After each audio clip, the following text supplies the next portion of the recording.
حاجه، هو الناس كلها تعليمها قليل وانا تعليمي عالي وبقيت شاطر وعدلت عليه، ويا ريتني ما عدلت عليه. على العموم ما فيش مشكله، انا عندي محل كده هويتي لو ينفع تيجي تقف فيه وبالمره تمسك لي الحسابات لو انت مؤهلك عالي. الله يبارك لك، ده انا تحت امرك. خلاص ما فيش مشكله ومش هختلف معاك في المرتب يا عم. ما فيش مشكله، وانا برضه هرضيك برضه وهديك اللي يرضي ربنا. احنا بنتعامل بما يرضي ربنا ما تقلقش. ماشي يا باشا، الله يبارك لك. خلاص الله يبارك لك. طب يلا بينا. تيجي دلوقتي تروح معايا ولا تجيني؟ شوف انت هتبقى فاضي. اجي معاك دلوقتي، اجي معاك دلوقتي يا باشا. مفيش مشكله، يلا بينا. اتفضل يلا. يلا بينا. يا كرم، ايه الاخبار يا كرم؟ تمام.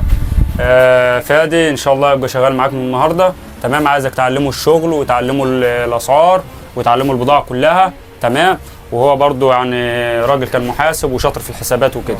تمام، هيمسك لنا الحسابات وهيعرف كل الاسعار ماشيه ازاي والبيع ازاي. ما تقلقش يا استاذ تامر والكلام ده. خلاص خلاص ماشي. وانت انا جايبك النهارده تشتغل اهو.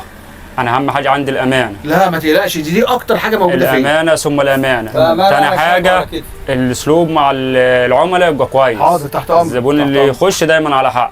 خلاص تمام، ماشي. الحاجه اللي يعوزها ياخدها وبكل احترام، مفيش اي جنيه من على الليسته تزيد. حاضر. الحاجه اللي على الليسته هي اللي تتباع بيها. حاضر. خلاص. حاضر. يلا.